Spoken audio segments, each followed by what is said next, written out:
what would be cool to talk, sorry, I think what would be cool to talk about with drag, the discussion of drag, is because you do teach a drag class, is just kind of like in kind of this academia or in theater, what are your feelings on, I know this is a huge ass conversation, what are your feelings on drag as a medium and as an art, being a queer person, and also looking at like, you know, how it isn't perceived in the world as well? Oh geez, how long do you have? I know, right? The way that I'll start this is, you know, I went to DragCon a couple of years ago Like, with my friend Sean, yeah, at the Javits Center, and the two of us were talking about it and about our experience there. We both found it really disappointing and unfulfilling. yeah. And, you know, at the time, what I articulated was, you know, on one hand, it's fantastic that these drag queens who are openly queer and in some cases openly non-binary or genderqueer or openly trans are being celebrated as celebrities, right, as public figures. You know, people are paying to have their picture taken with these individuals. People are fans of these individuals. They follow their Instagrams, and you know, in some ways, it's really remarkable. On the other hand, right? Yeah, we have millionaire drag queens. I mean, we do. Yeah, but at the same time, you know, we're commodifying queerness for a heterosexual market. And yes, I realize we live in a capitalist society and everything is commodity, right? Right. But that there's something a little exhibitionist or exploitative, self-exploitative, I would say, of kind of making queerness something that straight people can indulge in. So an example that I can think of, you know, along the same lines, you know, you go to P-Town, which I go every year. You know, you always see the bachelorette parties. You see the parade of straight women who are there to do their bachelorette weekend by going to some queer bars. You know, there are spaces now in P-Town where you see signs outside of clubs that say, this is a gay establishment. We are not your zoo. Like, we are not here for your pleasure. You will respect us. You will respect what happens here. Otherwise, you're not welcome. And I can just imagine what took place in these spaces that such signs needed to be. Right. But also the drag brunch. Most people, when they see a live drag show these days, it's not at a queer bar at 1 o'clock in the morning. It's not at Pride, it's at a drag brunch. It's at, you know, Sunday brunch, it's 10 o'clock in the morning, and there's some queens, you know, gyrating in front of your face, and which I think is, it goes very well with a sensible waffle. I agree. But yeah, I guess what I'm struck by now is that the mainstreaming of drag is an extraordinary thing, but I do think some of the edge, some of the socio-political edge has been lost. Right, the subversiveness of it, right? And also I think RuPaul has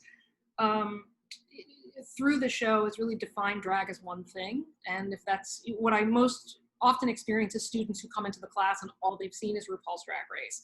So I've had students every year go, there are drag kings? And oh, Landon Sider's a real human being? Well, right, unless, you know, there's like the one or two people who are like, well, I've watched Dragula. And I'm like, okay, well, all right, great. So we can start there. So that, yeah, I have mixed feelings about RuPaul and about RuPaul's Drag Race, because I think in some ways she now has a monopoly on expressions of drag, and where you can find other examples of drag are not necessarily in the mainstream. You really have to go digging on the internet.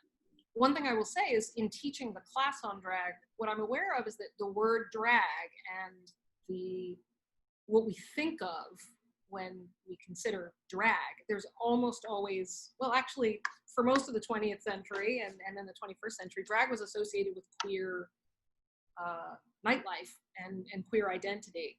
That drag was done in queer spaces.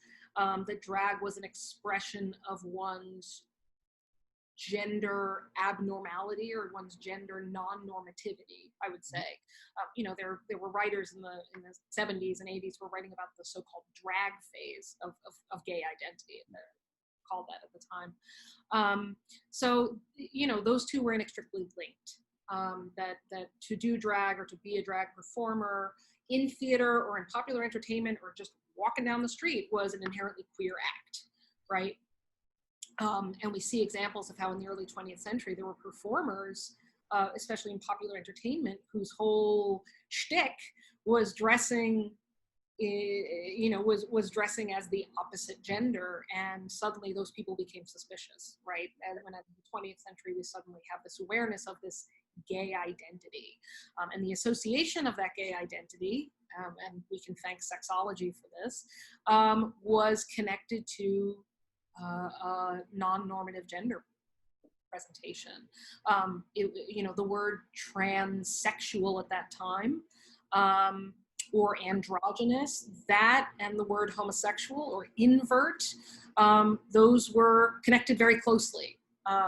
Even sexologists with the best intentions were like, no, you know, even Magnus Hirschfeld, who was like one of the leading figures of gay, you know, one of the leaders of the gay rights movement in Germany, who was gay himself, you know, he started a whole institute of studying sexology. I mean, he connected the transvestite to gay identity. Right. So, I mean, when thinking about the history of theater, when I started teaching a drag class, you know, I didn't want it to be like, here's how to make a really, you know, magical eyebrow. I don't know. It wasn't anything like that. It wasn't ever focused on kind of the how-to of performance, because I wouldn't dare to assume how each individual student wants to perform their drag. Also, I teach at a conservatory. For most of these students, they're finding ways to express themselves as performers, and they're going to be unique and unusual and very individual. So I wouldn't want to have a class where I am pushing on them a specific drag technique. My feeling was, you can go and find that yourself. So when I started teaching drag, I thought, I'm going to do this as a theater history class. And I'm going to talk about the examples of drag that, yes, are certainly connected to queer identity and community in the 20th and 21st centuries. But I also have to talk about the ways in which cross-gender performance for millennia, it was common. It wasn't just commonplace, it was the standard. Right. The reason for that standard is almost always misogynist, you know? Very sexist, yep. Like, oh, women just are lesser people, right? So we need to have men play the role. Like for the onagata in kabuki, I mean, right. It started as all women who were also sex workers, and so, you know, obviously the powers that be had to crack down on that, right? Because it was promoting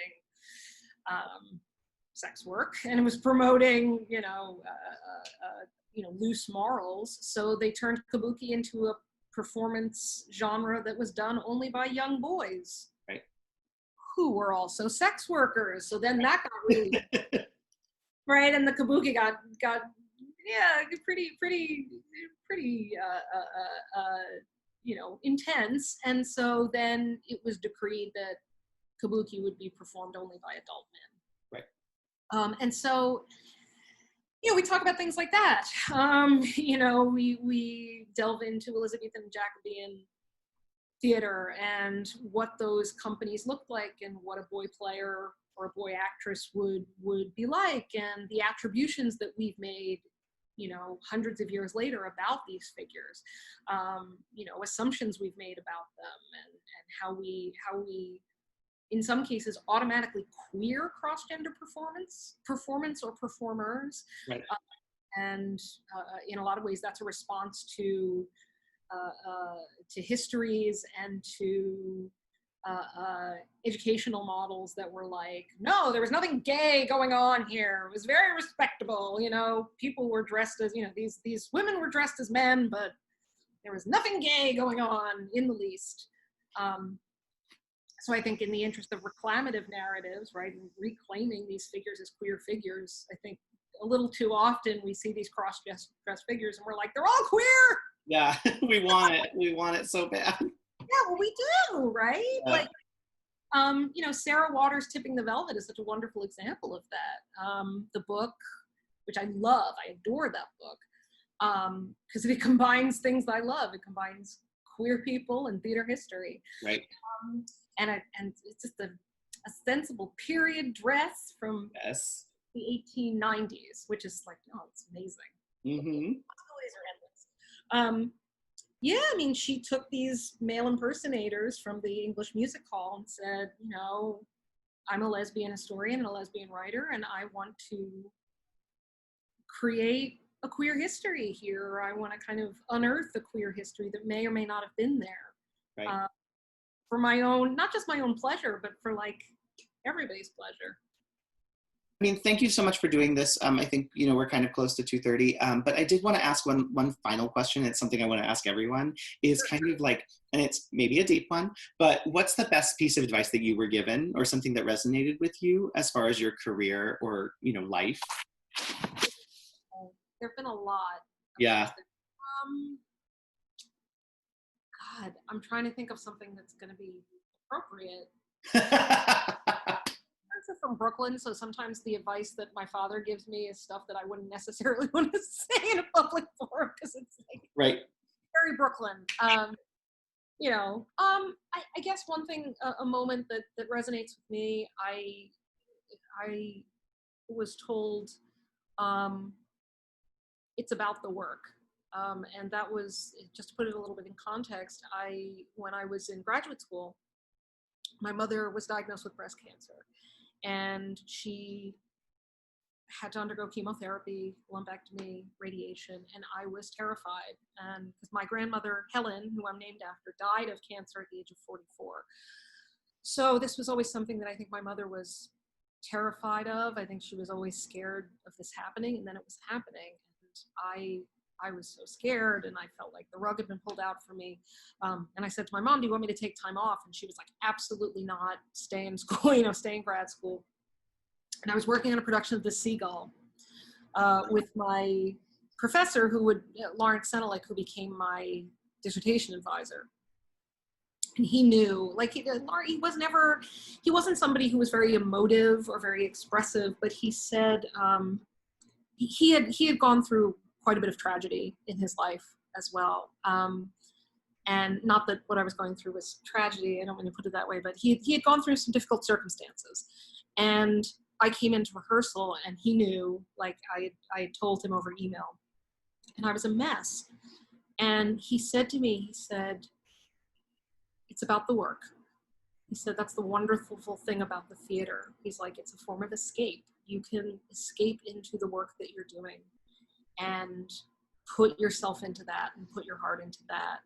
Make it about the work. Just keep making it about the work. And I think that, we could say things about escapism and about kind of putting yourself into a project or into a job as a way of kind of ignoring or avoiding other things in your life. But for me, I think, for somebody who is prone to anxiety and, goes down these really, scary rabbit holes, mentally and emotionally, to say, okay, no, it's about the work. Keep doing the work. Keep doing the work that's important to you. Keep doing the work that you value and that speaks to you. Just keep at it, right? That sometimes motivation isn't there, so let the action lead to the motivation. I always love hearing what people what they resonate with. I think it's really I think I'd love to put like a little collection of that specific for theater people, of like, these are theater people and this is how they move through the world. Well, thank you so much for doing this. Yeah, thank you. Yeah, it was great. Thank you so much, and I'll talk to you a little bit later. Of course. Bye.